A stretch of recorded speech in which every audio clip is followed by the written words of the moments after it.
Welcome to the Nick Blevins Family Ministry Podcast. Our goal is to help you maximize your church's potential. You'll hear from top leaders in children's, student, and family ministry about the principles and practices they use. Now here's your host, Nick Blevins. Well, hello and welcome to episode 48 of the podcast. In this interview, I talk with Shannon Pijanowski. Shannon is a small group leader for kids and for students at our church. She actually leads two different small groups. One is a group of second graders in elementary, and then another is a group of 11th grade girls that Shannon has led since they were in 6th grade. And so I asked Shannon about a month ago or so to lead a breakout at a local children's ministry volunteer conference that we were having. And I asked her to just share what she does as a small group leader.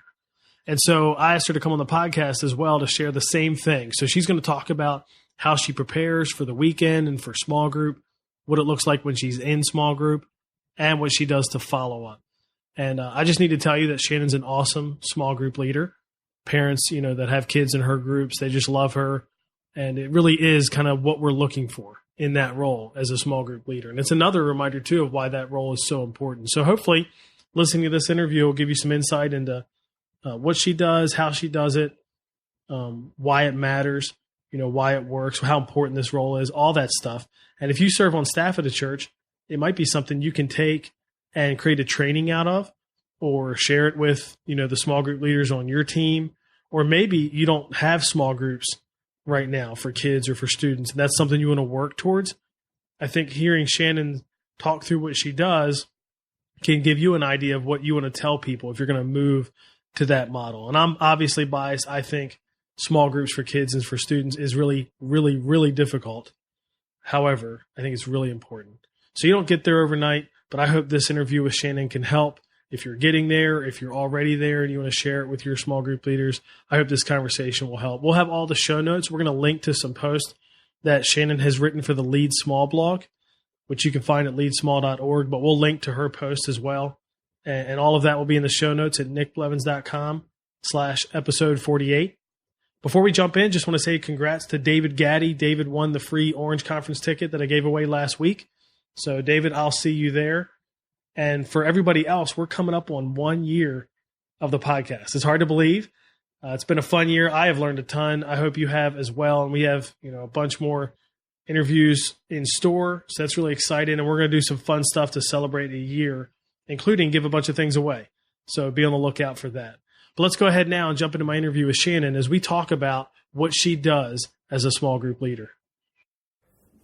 Well, I'm joined by Shannon Pijanowski. Welcome, Shannon. Thank you, Nick. So, Shannon, tell us a little bit about yourself. Well, like you said, my name is Shannon.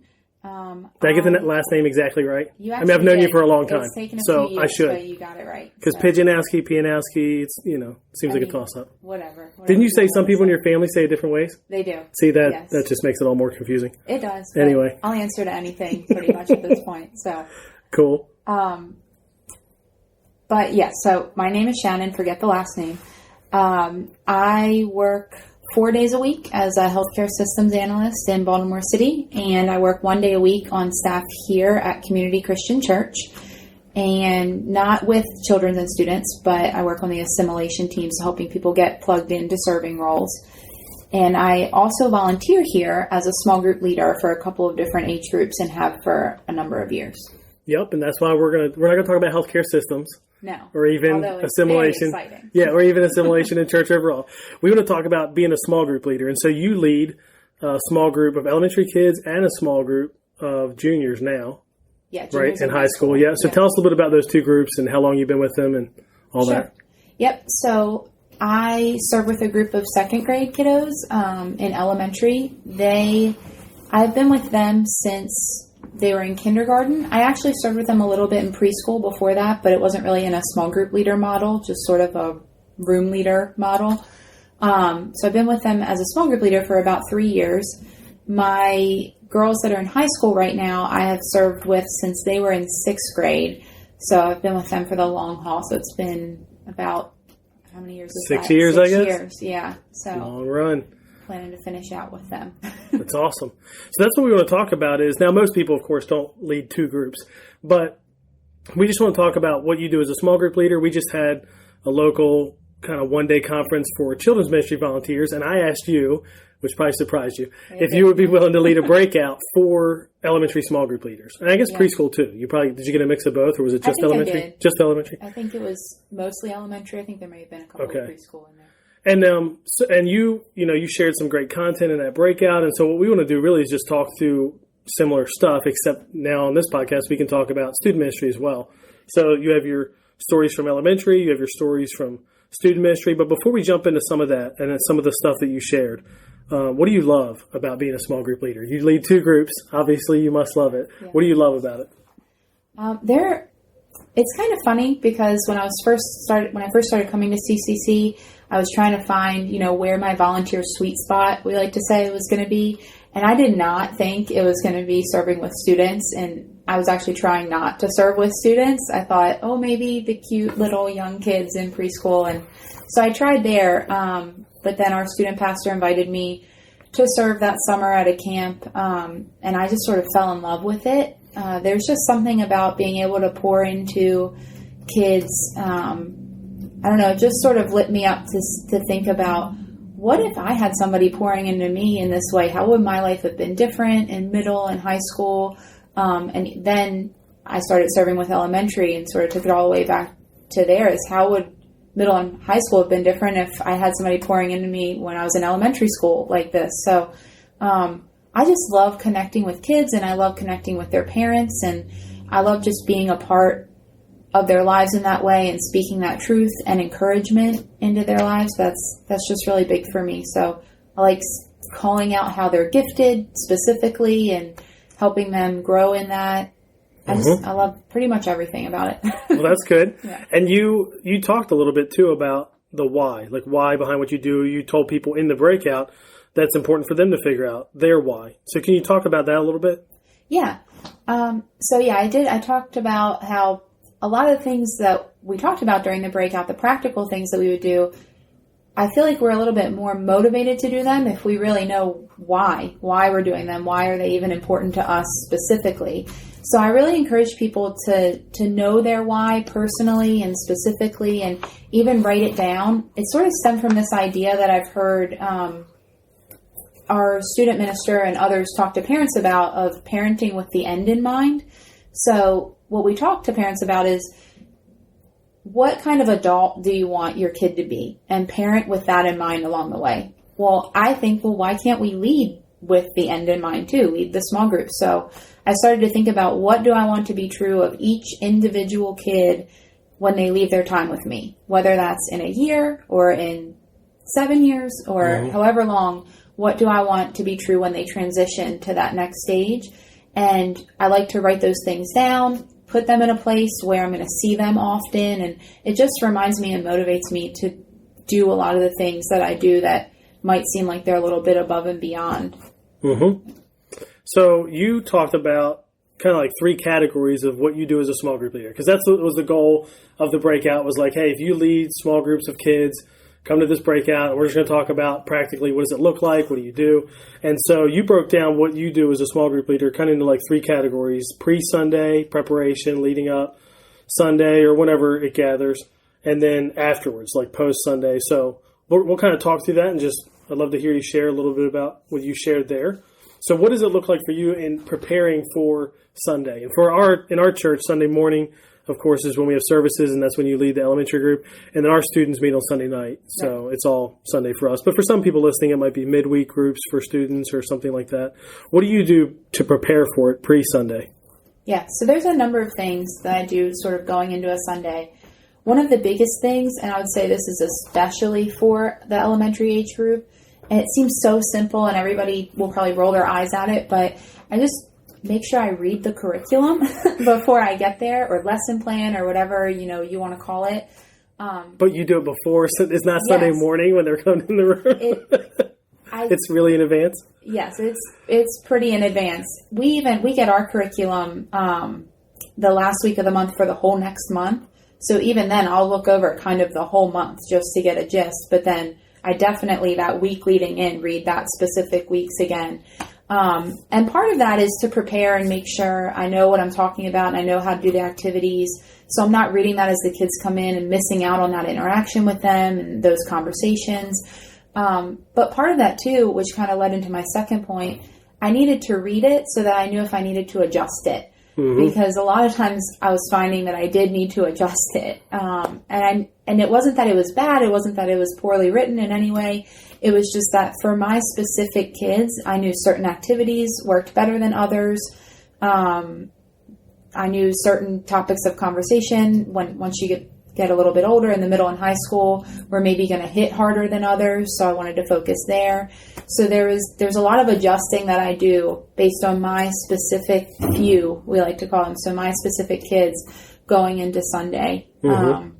One example of that is there's a specific activity, and it might show up in a lot of elementary curriculum, I'm sure, but it says to have a tablecloth or some sort of cloth of some sort, and you put a ball or a balloon in the middle of it and have all the kids hold an edge. Oh, yeah. And in the curriculum, it often says you're going to gently guide the ball to one of the kids or something like that. And that never It's never happens. Gentle? No, it never. And it's always, we use plastic tablecloths, and we have 3 services.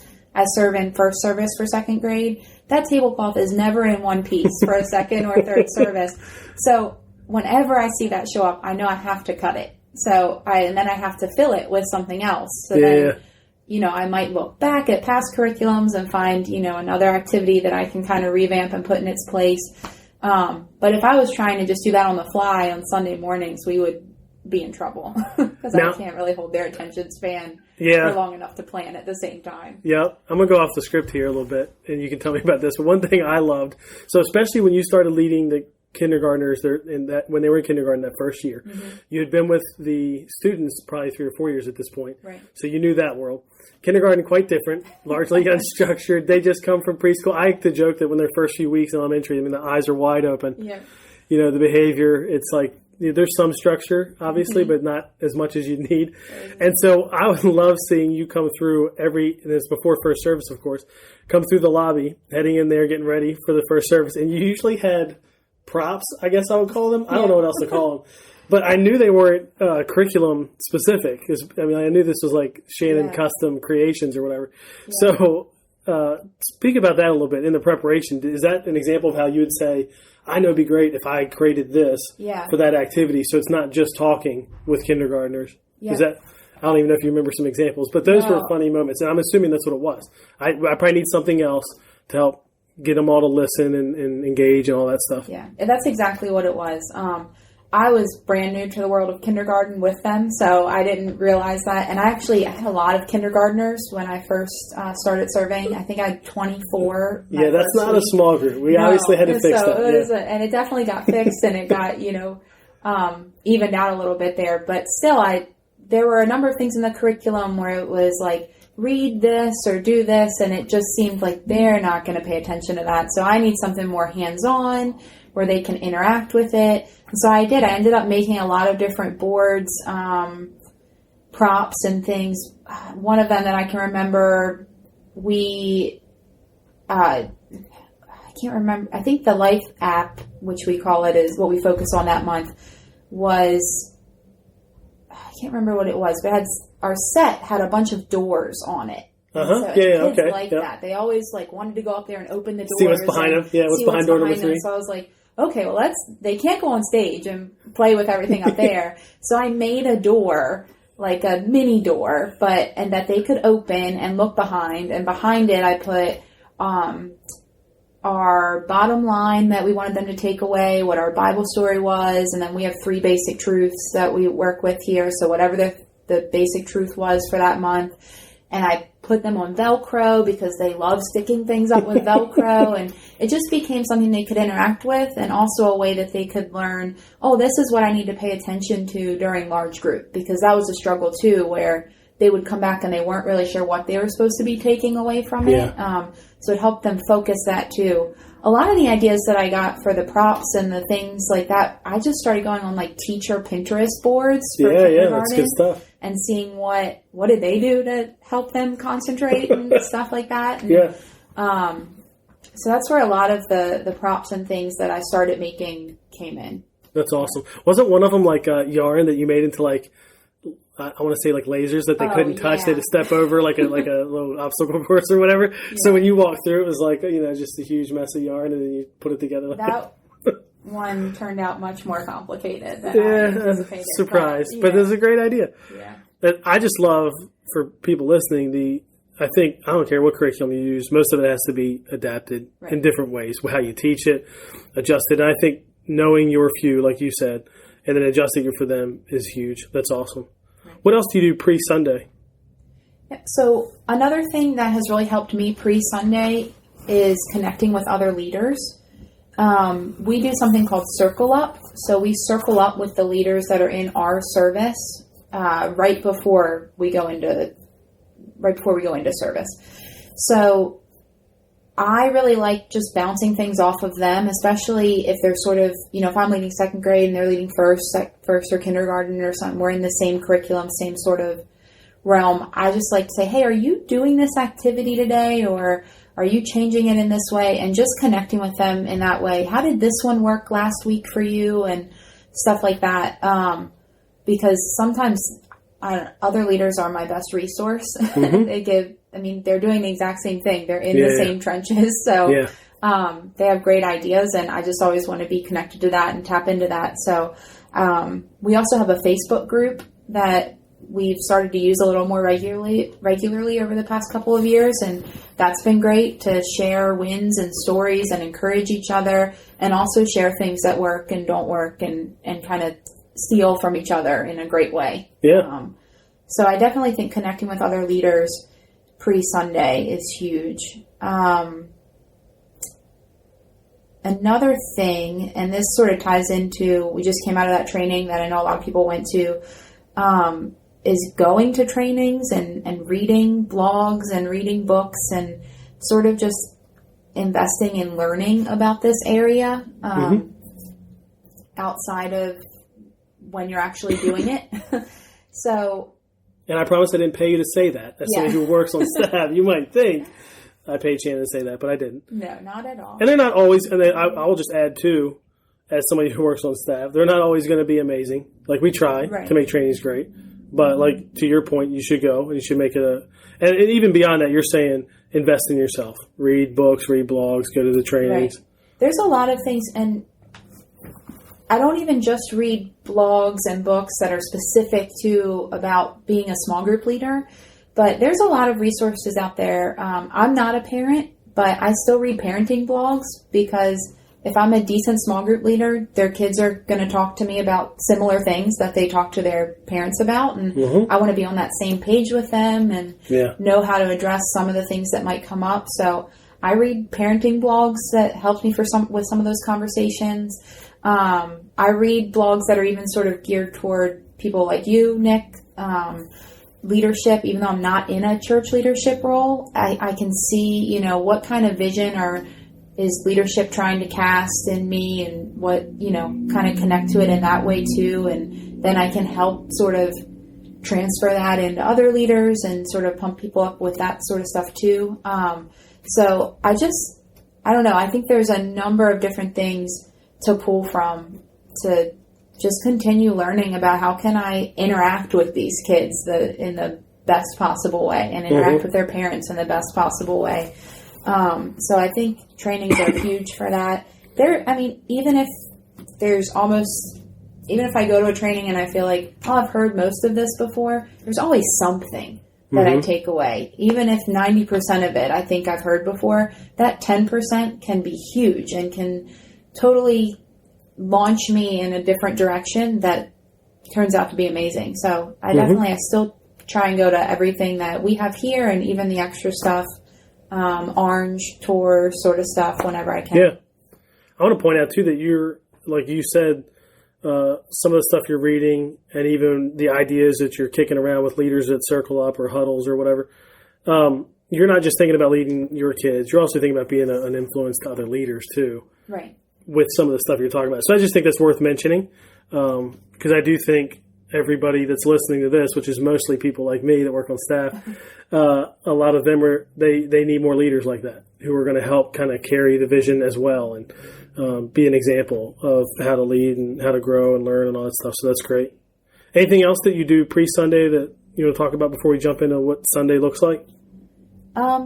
Yeah, one of the biggest things, and I think especially if we've been leading for a while, we can tend to overlook it, is just praying for Sunday. Mm-hmm. If we've been doing this for a while, and I fall into this trap all the time, I can think, oh, I know how to do this. Mm-hmm. Like I'm ready, I'm prepared, so I got this, God. Like, yeah. But I actually heard a quote at a conference I went to with students last year.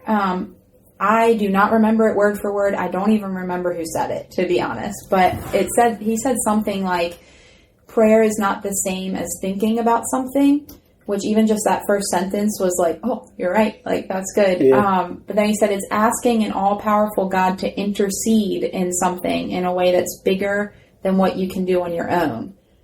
And when I think about prayer that way, it's like, why wouldn't I pray for Sunday? Because I need him to intercede and step in and be in this and do something bigger than what I can do. Yeah. Even if I get to the point where I think what I can do is pretty good, he's way bigger than me. So I definitely need to be inviting him into that every week and sort of, I don't know. Yeah, just inviting him into that and intentionally doing it. Do you do it different ways? Do you pray for like kids by name and think about them specifically? I mean, do you kind of mix that up? Or yeah, so that was sort of the post-Sunday and pre-Sunday bleed into each other. Sure, yeah. Once you finish one, you're getting ready for the next one. But I talked about that in my sort of post-Sunday stuff, was praying for the kids specifically.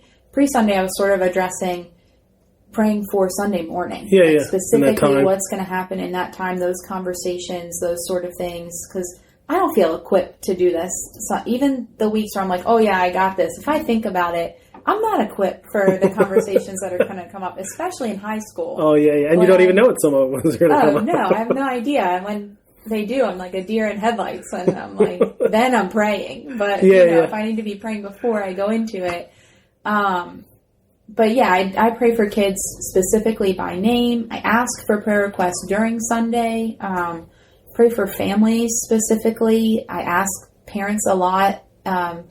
I try to ask parents a lot in all my emails. I'm really clear. If you have any prayer requests that aren't even about your kid, let me know. Because anything that's happening in the family is affecting the kid. So I want to pray for that stuff too.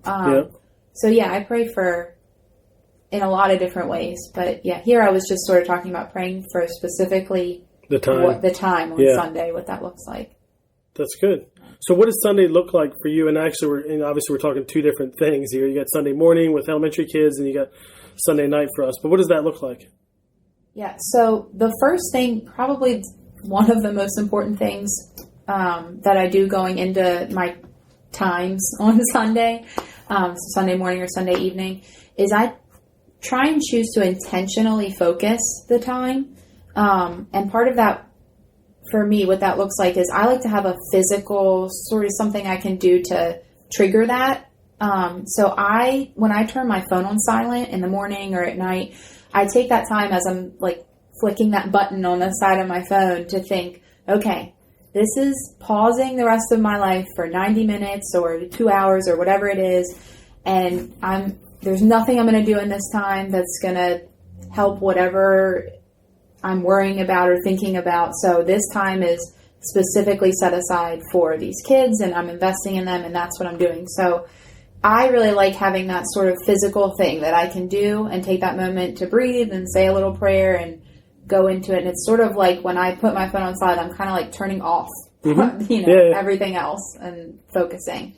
I know that's harder for a lot of people, and it's harder some weeks than others for most people, but it's invaluable for me. So, and you may even have this as something else to talk about, but I know in some ways it gets harder with students because unlike elementary or even preschool where it's really structured and it's all, I mean, it's hard to take your eye off. You never know what's going to happen. Yeah. With student ministry, it's a little more free. We have free time built into our stuff on Sunday night. You could easily be like in your phone or talking to other leaders, and it'd be easy to have, minute, I don't know, a half hour of that night was actually not spent with students at all. It was talking to some other leader or whatever. Yeah. So that's a good point. Yeah, and that's absolutely a trap that I sort of fell into with students specifically a lot early on. And so it's not something that comes easily for me. I don't think it comes easy for anybody. If other leaders are around, especially, and I know them and I'm friends with them, I'm very tempted to use that time to catch up on their life and all that stuff. So I've had to be incredibly intentional about it the past couple of years. So What else do you do on Sunday, or what else would you share that you think is helpful? Not when you're with them, not just on Sunday, but when you're with kids and students. Sure. Another thing that I do is I intentionally compliment them. I actually heard, I'm not sure, what's her name? Sue, we had her here to speak for preschool. Sue Miller, yeah. I heard her talking. I was volunteering at it, serving food or something, so I just overheard it. But she talked about how, I guess there was a kid that wasn't doing that well in school, but she asked the teacher, well, couldn't you just compliment his hair, everyone? Like, he spends a lot of time on that. Like, that's big for him. He's in kindergarten or something. Like, and the teacher said, well, that's not really my job. And she said, no, like, that is our job. Like, and I know we're not teachers, but I just think it's so important to compliment these kids and compliment things that are involving their gifts and how they're made, but also not really shy away from physical, like, hey, you look nice today, or nice hair, things like that. I read a study one time, I'm not sure how accurate it is, but it said that 80% of American girls had been on a diet by the time they were 10 years old. Oof. And that's just like, that's weird. Broke my heart. Yeah. If that's true, I don't really know, but I could imagine it is, because I've already heard it come up, as soon as first grade for kids. So, and it's just an image thing, not obviously not a necessary thing. So it speaks to how they feel about themselves and expectations and all that. So I really try and be intentional about complimenting them in general, but also, not shying away from the physical, because they're hearing something about it from somewhere. Yeah, that's making them think they need that. Yeah, so I think they should hear some positive things from us too. I will not remember the exact number, but I remember years ago reading something about how many criticisms a middle schooler hears in a day. Yeah. And so if you even think about if we could do an awesome job and give them 3 encouragements on a weekend, we're not even coming close to what they got to deal with. There's that whole study about it takes 7 positive things to outweigh 1 negative. Yeah. So it's like, I'm definitely not going to cover all the negative in a Sunday morning, but I can say something. So that's huge. That is big. Yeah. So I definitely try and compliment them on Sundays. Another thing, which also seems so obvious, but I think we can get wrapped up in and forget, is talking about their lives. And for me, that's hard because a lot of times I want to stick to the script and I want to stick to the curriculum. I put all this energy into, adjusting it. And you made a laser thing. I made a laser maze or whatever it is. And, but a lot of times we just need to go off script. And one example that really kind of hit me in the gut with this was in elementary. We were in first grade. It was sort of towards the beginning of the year. So I hadn't really even been leading for maybe a year, and I'd been really trying to stick to the script and teach them what we're supposed to teach them. And there's one kid, and I love him to death, but he's that kid that raises his hand all the time and he says, "Oh, Miss Shannon, I don't have anything to say about that, but I have a story about my dog this week." So this was one of those times where I was trying to drive something home, and he said, "Oh, I don't have anything to say about that, but," and in my head, I kind of rolled my eyes, and I'm like, oh, here we go. I'm going to have to rein him back in. But what he said was, I don't have anything to say about that, but my mom and dad are getting divorced, and I really don't think God's listening to my prayers about it.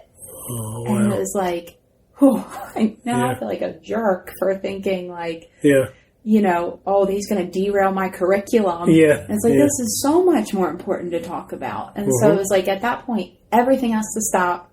And that's what we're talking about now, as a group. Yeah. one-on-one, everything. And if I were so wrapped up in the curriculum, it's easy to kind of say, okay, let's sidebar that, something that important. But there are things that are even far less important. Important that I think it's totally okay to sidebar the conversation for. And because ultimately we're trying to connect these truths to their lives. So if we're kind of ignoring the sidebars about their lives, we're not really connecting it. We're not doing a good job talking at them. I find that, I don't know what you would say about this, I find that a lot of volunteer leaders, as much as we would even say, and I'm sure other people experience a similar thing, as much as we would say the questions are a guide, the activities are kind of like, especially as they get older, but even obviously your story is an example of how it starts young, you can get away from them. I do feel like there's like that strong sense of, I got to do all these things to feel like you've done a good job that morning, and it's not true at all. Because you could do a great job and do not one of them. Right. Or you could, you know what I mean? It could go any way. It's not one clear, I don't know, this is the best thing. I don't know why that is, but hopefully people listening can realize, absolutely not. It's a guide, and you got to mold. And as leaders, we don't want the person who changes the whole curriculum, and now it's like, it's not even anything like we thought. Right. We don't want that either. But guiding conversation, cutting things off to talk about what matters that week. Yeah. Even more important with students, right? Right. Oh yeah, it's definitely even bigger. We go off script a lot more in high school now. I mean, we still definitely use it as a guide, and it springboards conversations, but am I asking every single question on the sheet? Yeah. No. Yeah. Never. And what's going on in their life is probably driving it as much as the questions, right? Yeah. Probably, yeah. So, so I would say it serves as more of a springboard, at least for me, as they get older, and then we sort of take it. We're still kind of on that sort of topic, but we're talking about their lives. But then for me, it's easier to get wrapped up in the curriculum in elementary just because I'm trying to put so much structure to it. Yeah. But then when that happened, it was like kind of a wake-up call that, I need to loosen my grip on this curriculum a little bit. But and that story, I don't know what that looked like that day, but we've had the similar thing came up. I talked about it at this one-day conference we're talking about, where half the other kids in the group were like, my parents are divorced too. Most of them had not been recent, right? But it was a window to talk about something that I don't think that group had ever talked about, right? And so sometimes it's not when one kid says it, but it's like 3 or 4 other kids, are wrestling with it too, and just haven't said anything about it, right? Yeah, that's good. So a couple other quick things that just to do on Sunday mornings. We had some behavior challenges. No. What? Aren't those kids great? They are great. I love them. But they want to get on stage and open the doors. Yeah, they're a little rambunctious sometimes. So something that really helped us that was suggested by our elementary director was to make agreements and to have the kids participate in making the agreements, which we did. So in our group, some of our agreements, one that's huge is we keep our hands, feet, and bodies to ourselves. That's in 2nd grade, not in high school. I don't know. Okay with that in high school, but I was going to say you might need to say it again. Middle school was a struggle with that some, but high school they seem to master that one finally. But so that's one of ours. We have look for ways to be helpful and encouraging. Be kind with our words and actions, which I have to use a lot. So I'll refer to these a lot when things come up. And I'll say things like, if someone says something that's mean, I'll say, hey, what kind of words did we agree we're going to use in this group? And they say, kind. Or they remember. They know. They know we review the agreements every once in a while. We were reviewing them every week when we first made them. And so now they kind of know, and they know they were a part of making them. So if I have to address a behavior problem, it's a little bit easier because now I can say, hey, what did we agree to? And they say, keep my hands to myself or something like that. And it just kind of helps me because they feel almost like the agreement is what's holding them to it, not me. I'm not so much of the bad guy. The agreements are kind of which they came up with. Guy. And you had them. You wrote them down on a board that physically you had, especially for that age, right there. And now, we had them on a board. Now I have them on some magnetic things because our group now meets in front of a big garage door. So of course, makes sense. I let them stick them up there and stuff like that, and have fun is part of our agreements too. So we make sure we're working that in there. be respectful to our friends and leaders. And part of that, why they put that one in there, that was actually from them, was because they said, when we're not, and I want to tell a story, nobody's listening to me. Yeah. Like, I want people listening to tell a story. True. So we made that part of our agreement, and they've been tremendously helpful. It's hard for me to tell if just them getting older has been helpful, but I think having this sort of integrated into the group that whole time has been really helpful. So we do that. We have agreements. Another big thing is, we talk about this in the student world a lot. I don't know if we talk about it as much in elementary, but letting them sort of own their own faith by serving and leading and exploring their gifts. So in the student world, this is huge. This is how they own their own faith, by doing something significant, learning what their gifts are. We encourage them to be a part of the church, not just consume the church. So, serve on Sunday mornings, find a way to plug in. With elementary kids, that's a little harder to do. So what I started doing was, especially the kids that I sort of saw that leadership gift in, I started taking one of the activities, and we've only done one sort of round with this. So they've been asking me to do a second round because they enjoyed the first one so much. So I'm going to have to do that soon. But I took one of the activities and I rewrote it in second grade language. And I sent it home with them. I talked to their parents, made sure, the next week was a good week for them to serve and do all this. And they were on board and said it was fine. And so I sent that home with them, and any activity pages or material that they needed, I sent home with them. And I told them, you are going to lead this activity next week. You can have as much help from me or as little help from me as you want. You can get creative with it. You can do it exactly as it says on this page, whatever you want to do. And I was so impressed. Like, they did a better job than I did, like, leading it with what they did. I mean, they practiced the activities with their families. One of them was so cute. She actually gave it to me, so I still have it. But she wrote herself a script and, read off of it, which it was just, she said, we were doing some kind of bowling-ish activity. So it was started with, who here likes bowling? I know I sure do. That's awesome. That's great. It was awesome that she put that time and thought into that. And the kids were so encouraging of each other when they did it, especially the other ones that had led and knew that it was a little stressful.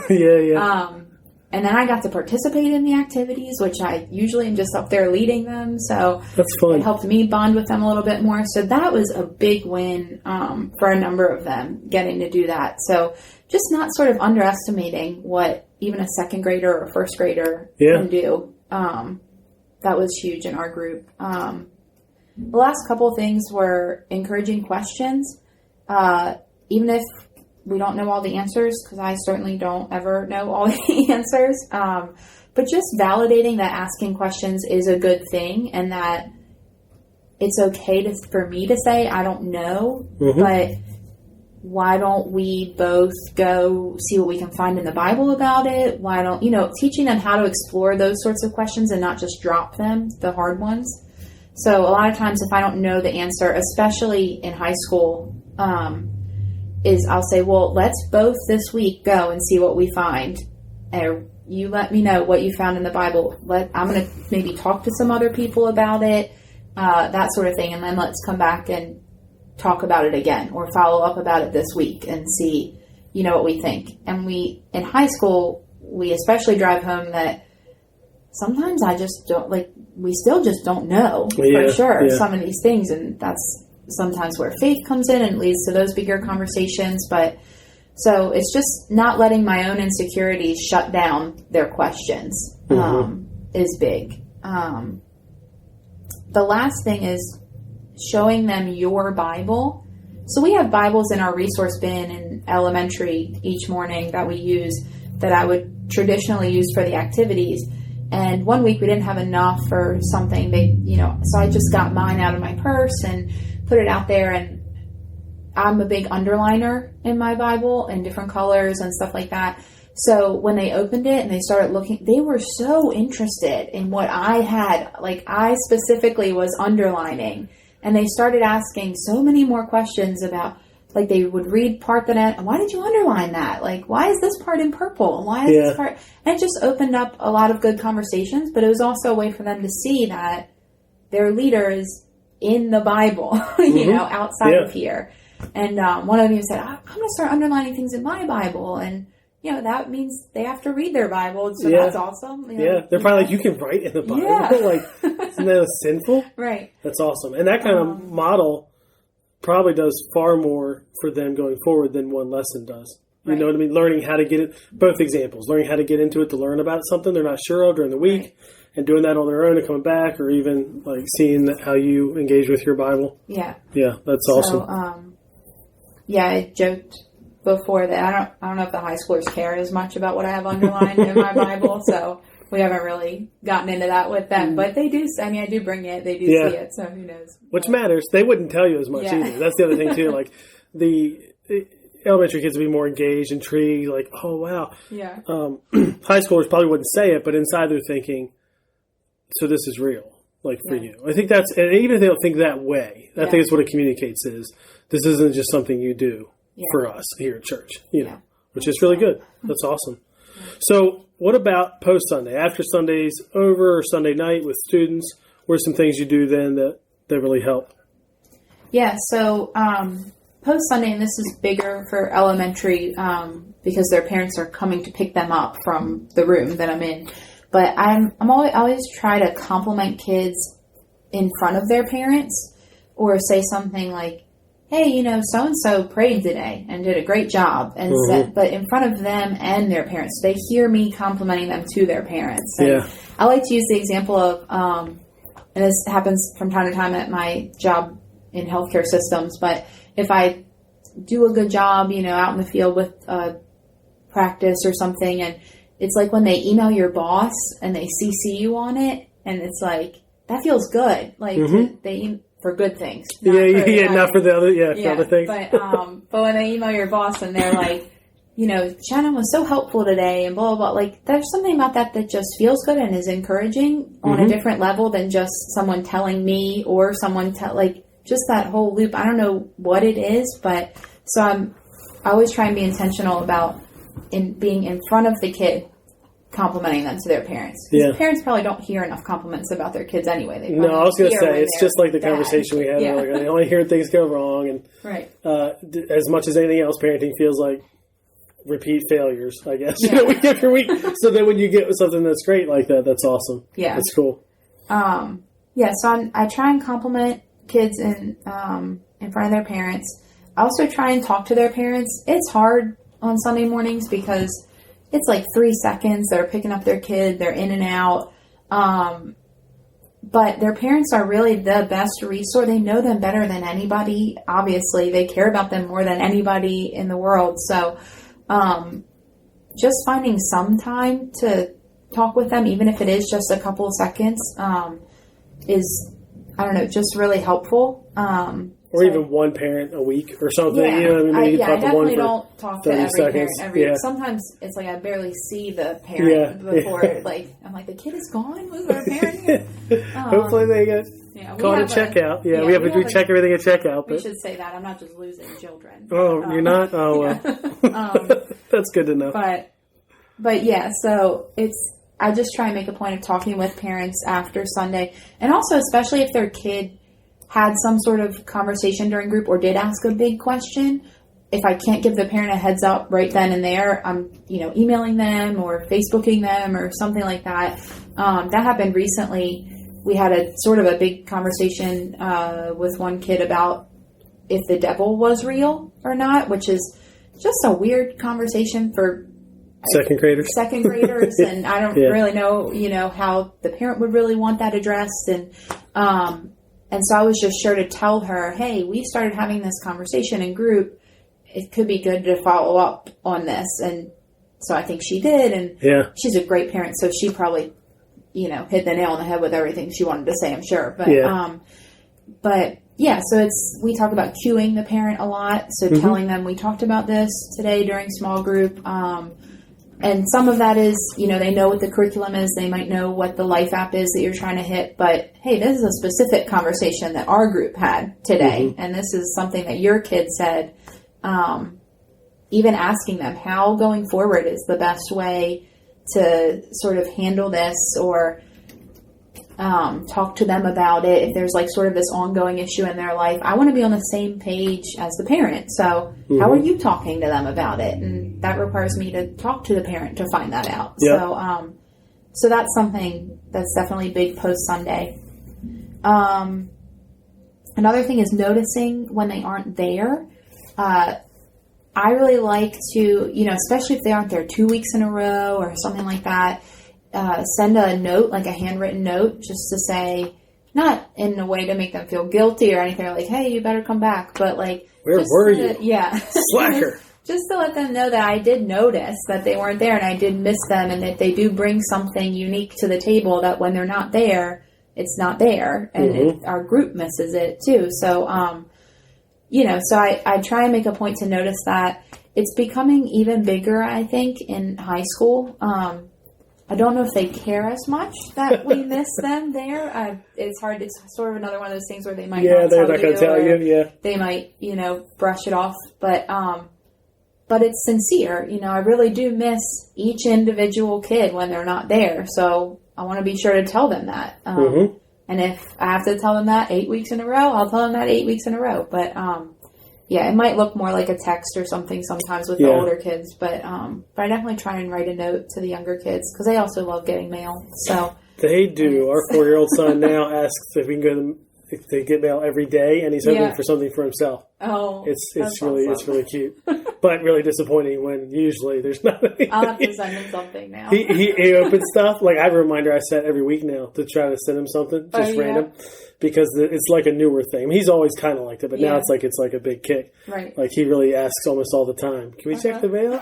And we came through a time when he actually did get a lot for various reasons, stuff like that. So it's really funny. It's amazing how much he loves it. Versus us as adults, we're like, oh, more mail, more junk mail. Like, open this one, Isaac. It's really exciting bill or junk mail. Go for it. So I like to send them a card or something. I also like to send them cards for their birthday. And I like to do something that specifically celebrates them. So, a lot of times I'll include stickers or like tattoos or something, but I'll try and do it as something that they've talked to me about that they like. Like, that's good. I know this kid really likes My Little Pony or something. So it's like, that's what I'm putting in her card. Yeah. This kid, I know Spider-Man's his favorite, superhero. So that's what I'm putting in his card. But I also try and write a note.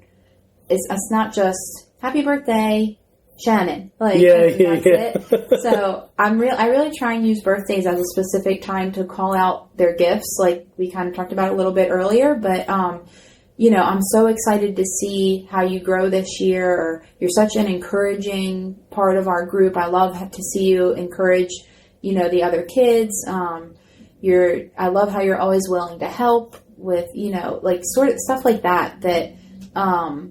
But it's specific to each kid. I'm not saying the same thing in each card.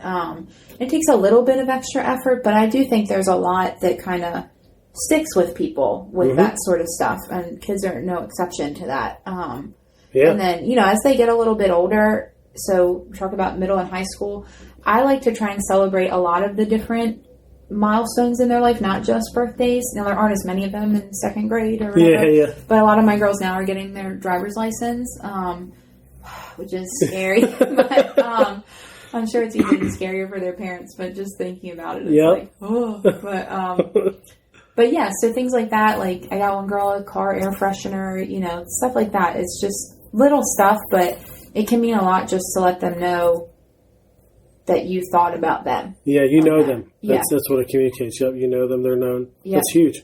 I make a big deal out of baptisms too. I haven't had any yet in my with the second graders? Yeah, with the second graders. A couple of them are talking about it now, but with the high schoolers, I've actually gotten to baptize a number of them. It's been really cool. And I heard somebody else kind of articulate baptism as their second, your new birthday. Yeah. So I always get them a birthday card when they get baptized, and I'll get them like a little gift, like a devotional or something like that, and write them a note, sometimes flowers or whatever, but sort of making a big deal about that stuff too. But again, making all of it personal in some way is big for me. Now, if you can't, I'm sure a card that does say from Shannon is better than nothing. Yeah. But yeah, true. That's my, but then probably one of my most favorite parts of leading small groups is going to events and games outside of Sundays. Just sort of communicating that I don't just care about you on Sundays. It's funny, a lot of, especially the second graders, think that, like, this is my job. Oh, they totally do. Do you know the story about what Daniel said when he was in 5th grade? So our pastor's oldest son is named Daniel, and when Daniel's a senior now in high school. When Daniel was in 5th grade, he told one of our leaders, Keith, that you know, that he was joking about something, and he said he'd get him fired. Yeah. And Keith was like, "You think I'll work here?" He's like, "Yeah." Yep. Well, that's one of the second graders saw me in church. I think it was at Christmas. And I guess that's the first time she had seen me in regular church. Because we were always in the warehouse. And her mom came up to me after and said, she was like, "Miss Shannon comes in here too?" Like, she just thought like I lived in that other room, I guess. Oh, that age is awesome. Yeah. Especially like when we did like, if we had people that acted on stage, which we still have some things like this, but we had it regularly. Kids, if they saw somebody outside of church and they were kindergarten, 1st grade, it was like, "Oh, who is celebrity?" Yeah, they do real things like go to the grocery store. Yep. What is that? That was so that's big. Like, so yeah, going to a game or an event or something, it communicates like, even if you do think this is my job here on Sundays, like, you know, this isn't like kind of, you know, that this is like my life and I'm here as part of that. So it's big to go to those sorts of things. And you don't just go to games either. I don't know if you don't probably always do this. Well, I always do. Do you always do this? Yeah. Okay. Unless the kid has specifically asked me not to. Okay. So they'd be like the introvert kid, be like me as a kid probably. You will show up with a large print of the kid's face, right? On some type of signage. Sort of signage. Yeah. Oh, yeah, or some type of sign. Sometimes it's not a print. To cheer them on and... Yeah. So I can see why some kids would say, "Please don't do that." Yeah, well, other kids are probably like, "Please do that." Yeah, it's so sad to me now because, like, in kindergarten and 1st grade, most of them, they kind of liked it. Like, they would act a little embarrassed, but I think they liked it and they, you know, whatever. But now they're starting to say, like, "I'm going to give you my game schedule. Can you come? But don't bring the sign." Like, it's a thing. It's a thing. Okay, well, now it's getting to the now point. It's too, where it's like, but then in high school again, I think they like it. Like it comes back. I don't know if they like it, but I always joke with them that I don't really plan on embarrassing my own children that much when I have them, so I'm getting it all out now on them. Nice. And so I don't think they hate it, at least, and some of them just eat it up. So they just it's sort of become my thing, so I just do it. But, it is quite funny. I do enjoy the pictures I see. Of you at events with the big head or whatever it is picture. And parents like it too. Like, parents think it's fun and funny. And part of the reason that I go to events, I started going just for the kids, but now I realize that's a really good place to connect with parents, you know, and they're there anyway. And lots of time to talk. It's not like you can talk while you watch. Right. Especially like with elementary, like you said. Yeah. It's like you're watching 18 kids strike out half the time. Yeah. Although they're getting better now. Like, I'm really impressed with some of these teams that I watch. It's like, wow, like, you're 8. It's awesome. But yeah, some of the games that I've been to, it's like, we have a lot of downtime that we're going to, you know, chat through. So I don't know. I just really enjoy, it's sort of even encouraged me to go to more and more games and be intentional about it. Even if it's just, you know, a 3-minute conversation during the game. Mm-hmm. That's more than the 20 seconds I get when they're picking their kid up. So, so that's big stuff that I like to do post Sundays. Go to all of that.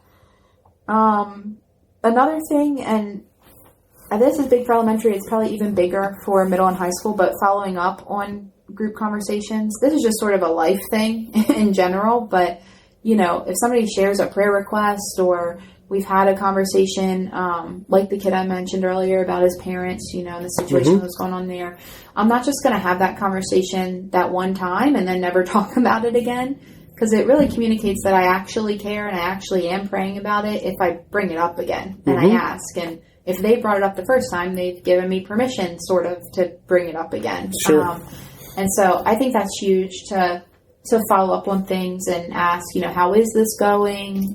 Is there anything else I can specifically pray for about it? And just not let those conversations just die off. which it seems like it's just a general social skill, you know? Yeah. But I don't know. I think I'm tempted to miss it sometimes. Again, especially on Sundays because it's, you know, I'm wrapped up in that curriculum again and I'm thinking, and it's like, well, I need to, you know, step back and think about stuff like that too. Even little things like if they're excited because, you know, they were going to a buffet after church last Sunday, it's like, I want to ask them, how was the buffet? Because it's like, I want them to know that I'm listening to what they're saying, even with little things. So that's awesome. So it's stuff like that. There is one kid that I have that goes to a buffet a lot. And that is really funny. She's always telling me about like she everything. Loves it? She's like loves buffet, which I do too. So we're like right on the same page. I'm like, well, what did you get? Like, oh, nice. Dessert? So following up on stuff like that is big. Also, we kind of talked about this earlier, but just following up with other leaders. This is one of those things that kind of bleeds in over from post-Sunday into pre-Sunday. But, you know, if I feel like, you know, a conversation coming out of something for me just didn't go as planned, and I feel like maybe I adjusted the activity a little bit, I don't know, too much or something like that, I might follow up with other leaders and see what they did, that sort of stuff. Another thing, we talked about this already a little bit too, but praying for them. So this is sort of more of the praying specifically for each kid. And I do this a lot. I wouldn't say every day, but I would say every week I pray for each kid that at least once that, and the big stuff I do try and pray for, you know, multiple times a week, for each kid. But yeah, praying for them, praying for their families, like we talked about earlier, is big post Sunday. Yeah, that was, I mean, the only other thing that I had was just not being afraid to ask for help or for clarity from, you know, your leadership. And we have sort of a coach structure here. So all of our leaders have a coach. And if there's a week where I think I'm going to struggle with something, you know, I don't hesitate to give the coach a heads up, like, hey, I might need to pull you in on this, or I'm really struggling with this. Do you have any suggestions? Stuff like that. Even to church staff, like our elementary director and stuff like that. You know, I don't hesitate to sort of ask those things. Now, I'm not bombarding them with things every week, but I don't feel like they're off limits either. That I just have to sort of struggle through this thing on my own. But yeah, I think those are most of the things. That's not at all everything. Sure. But it's just, that's a good breakdown. Yeah. I think, obviously a lot of people that are listening are leaders, and so they know this is what's involved.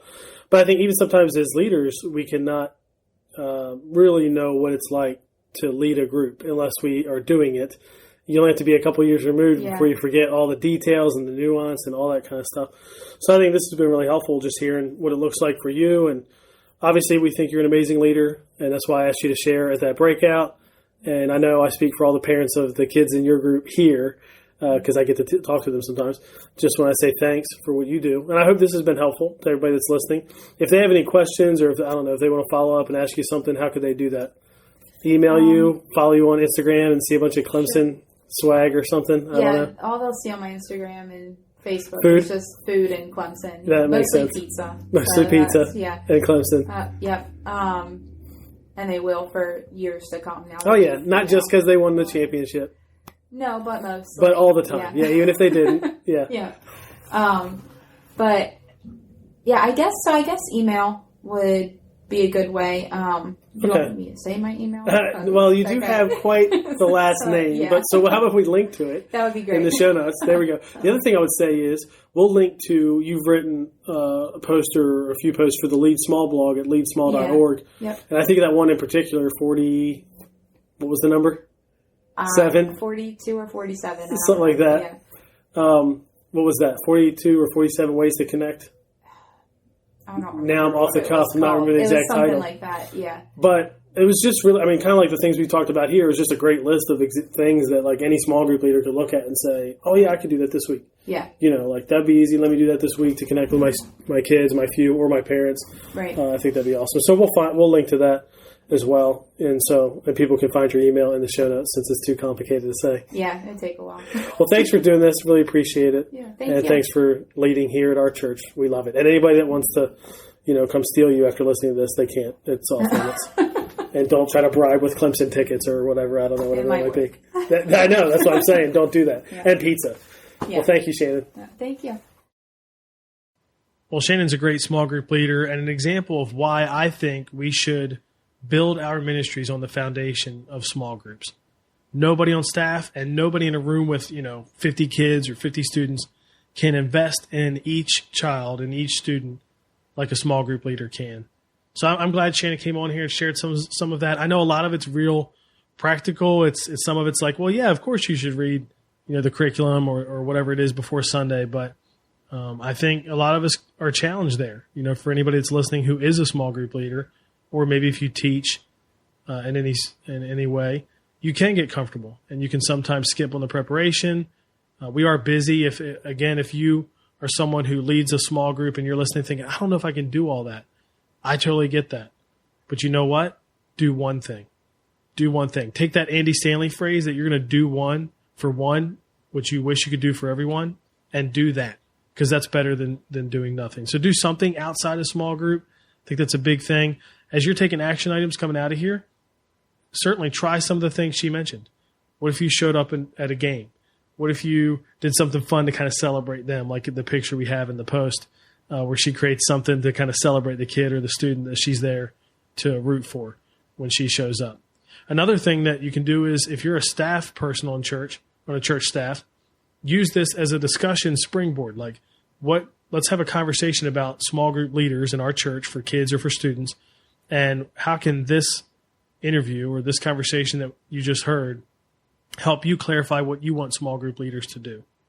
Or maybe an action item for you is you're going to move from a class model, or maybe I would call like a concert model almost, that it's mostly large group and teaching and upfront kind of stuff.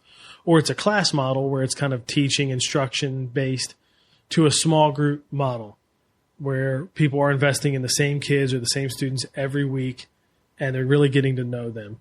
Hopefully this could give you some insight into what that could look like as you transition to that. I think that'd be huge. You can get all the show notes, including those links to some posts that Shannon has written, and they're great. You want to get those for sure at nickblevins.com/episode 48. In the next episode, I talked to Katie Edwards, the junior high pastor at Saddleback Church, and Katie talks about how we can better understand middle school students and help them understand how much Jesus loves them. And so you don't want to miss that. Be sure to subscribe, and we'll see you in the next episode of the Family Ministry Podcast. Thanks for listening to the Nick Blevins Family Ministry Podcast. We hope this helps you maximize your church's potential. We would love to hear stories of how you apply what you've learned. You can do that by leaving a comment on iTunes or in the show notes at nickblevins.com.